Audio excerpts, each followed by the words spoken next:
बिस्मिल्लाहिर्रहमानिर्रहीम। First year physics chapter number 6 last topic है blood flow.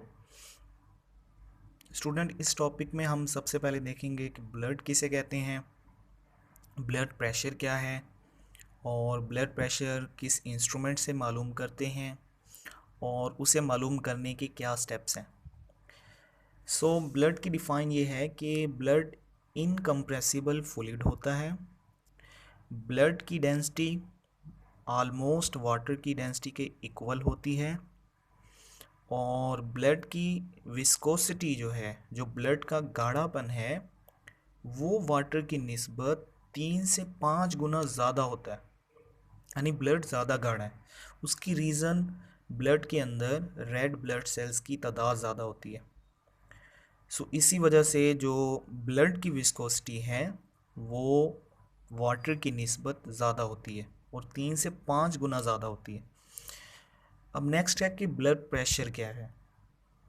इसे हम एक मिसाल से समझेंगे कि जिस तरह टायर की ट्यूब के अंदर, जो टायर में ट्यूब मौजूद होती है, हम उसमें हवा भरते हैं। अब जैसे ही हम हवा भरते हैं तो वो हवा उस ट्यूब की लेयर्स के ऊपर प्रेशर लगाती है, तो ये हवा का प्रेशर कहलाता है। सिमिलरली जो हमारी ब्लड वेसल्स हैं, जैसे ही खून इंटर होता है तो वो ब्लड भी क्या करता है कि उन वेसल्स के ऊपर प्रेशर लगाता है। तो वो जो ब्लड जो प्रेशर लगाएगा, हम उस प्रेशर को ब्लड प्रेशर कहेंगे। अब ये दो तरह का होता है। Number 1 systolic pressure, number 2 diastolic pressure. जब हमारा दिल कॉन्ट्रैक्ट करता है तो उस वक्त जो ब्लड प्रेशर लगा रहा होगा ब्लड वेसल्स पर, हम उस प्रेशर को सिस्टोलिक प्रेशर कहेंगे और वो प्रेशर मैक्सिमम होता है और उसकी वैल्यू 120 टॉर होती है। इसी तरह जब दिल रेस्ट करता है, रेस्ट की हालत में आता है, तो फिर जो ब्लड प्रेशर लगाता है हमारी आर्टरीज़ के ऊपर, हम उस प्रेशर को डायस्टोलिक प्रेशर कहते हैं और ये प्रेशर मिनिमम होता है और इसकी वैल्यू 75 टू 80 टॉर तक होती है। और ब्लड प्रेशर का जो यूनिट है वो टॉर या फिर mm/Hg लिया जाता है। और एक और बात याद रखिएगा कि जैसे जैसे हमारी एज बढ़ती है ना, तो ब्लड प्रेशर की वैल्यू भी बढ़ जाती है, यानी ब्लड प्रेशर इंक्रीज़ कर जाता है और उसकी रीज़न आर्टरीज़ की जो फ्लेक्सिबिलिटी है उसका कम होना है। आपने देखा होगा जो ज़्यादा एजेस के लोग होते हैं उनकी हमेशा ब्लड प्रेशर की प्रॉब्लम होती है। उसकी रीज़न यही है कि उनकी जो आर्टरीज़ हैं उनकी फ्लेक्सिबिलिटी कम हो चुकी है, इस वजह से उनका ब्लड प्रेशर ज़्यादा होता है। अब हम देखेंगे कि ब्लड प्रेशर की पैमाइश किस इंस्ट्रूमेंट से की जाती है और कैसे करते हैं।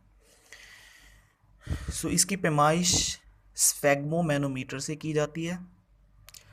अगर आप इसको अलग अलग पढ़ना चाहते हैं तो फिर इसके 3 हिस्से कर लें। स्फेग्मो मैनोमीटर, इस इंस्ट्रूमेंट में एक इन्फ्लेटेबल बैग होता है, एयर पंप है जिसकी मदद से हम हवा भेजेंगे और हवा से एक्सटर्नल प्रेशर बढ़ेगा और रिलीज़ वैल्यू उसी प्रेशर को जो हमने ज़्यादा किया है उसको कम किया जाएगा रिलीज़ वैल्यू की मदद से।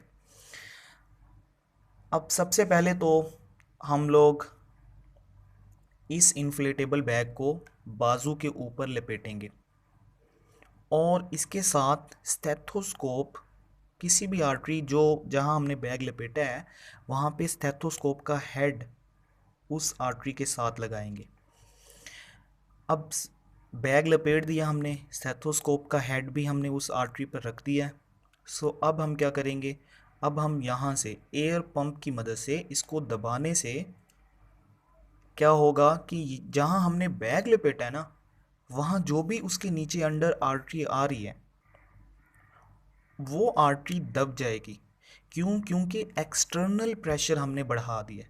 तो जैसे आप किसी चीज़ को बाहर से प्रेशर लगा के दबा देते हो, सिमिलरली जब आप एयर पंप करेंगे तो फिर ये बैग जिस जगह लपेटा होगा वहाँ जो भी आर्टरी होगी वो दब जाएगी, इस तरह दब जाएगी, और जो ब्लड का फ्लो है वो रुक जाएगा। यानी अब इसमें से ब्लड फ्लो नहीं करेगा। जैसे ही आपने पंप किया और जैसे ही आपने इसका एक्सटर्नल प्रेशर बढ़ाया, अब क्या होगा कि अब आपने रिलीज़ वैल्यू का इस्तेमाल करना है, और रिलीज़ वैल्यू की मदद से वो जो आपने एक्सटर्नल प्रेशर बढ़ा दिया था, वैल्यू जो ज़्यादा हो गई थी, और वो उस वक्त जब आपने एयर पंप की ना, तो हमारा जो एक्सटर्नल प्रेशर है वो ज़्यादा हो चुका है और जो सिस्टोलिक प्रेशर था वो कम हो चुका है।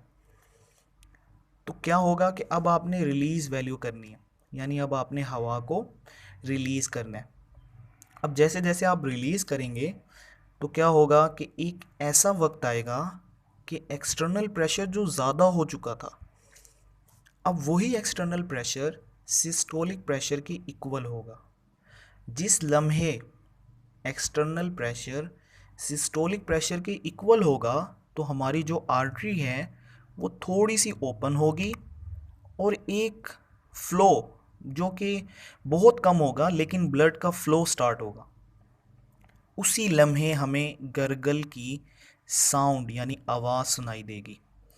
यही वो वक्त होगा कि हम दो प्रेशर थे, एक सिस्टोलिक और एक डायस्टोलिक, तो यही वो वक्त होगा कि हमें सिस्टोलिक प्रेशर मालूम करना है।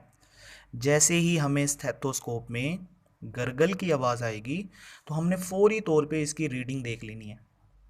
वो रीडिंग जितनी भी होगी, वो ज़ाहिरी बात है, वो जो रीडिंग है वो हमारा ब्लड प्रेशर होगा, और वो वैल्यू जो होगी उसे हम सिस्टोलिक प्रेशर कहेंगे। अब अगर नॉर्मल हमारा ब्लड प्रेशर है तो हमें ये वैल्यू ऑलमोस्ट 120 टॉर पर मिलेगी। अब क्या होगा, अब एक्सटर्नल प्रेशर अभी भी हम रिलीज़ वैल्यू की मदद से कम कर रहे हैं। अब ये मज़ीद कम होता रहेगा और इतना कम होगा कि एक्सटर्नल प्रेशर की वैल्यू फिर डायस्टोलिक प्रेशर के इक्वल आ जाएगी। अब जैसे ही एक्सटर्नल प्रेशर डायस्टोलिक प्रेशर के इक्वल आएगा, अब हमारी जो वेन है वो नॉर्मल हालत में आ जाएगी, और जैसे ही नॉर्मल हालत में आएगी वो जो हमें साउंड सुनाई दे रहा था, अब वही साउंड सुनाई देना बंद हो जाएगा।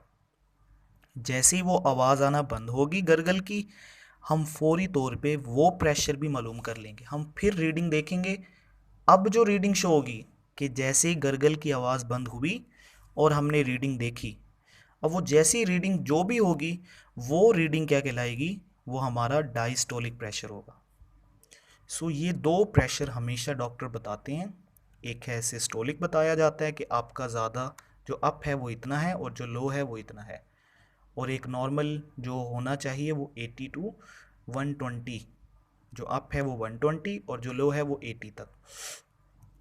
तो फिर इसी तरह स्टेथोस्कोप की मदद से, यानी इसमें जो मेन काम जो हुआ है ना वो साउंड सुनना है, कि जैसे ही स्टेथोस्कोप में हमें साउंड सुनाई देगी, असल में वो ब्लड फ्लो होगा।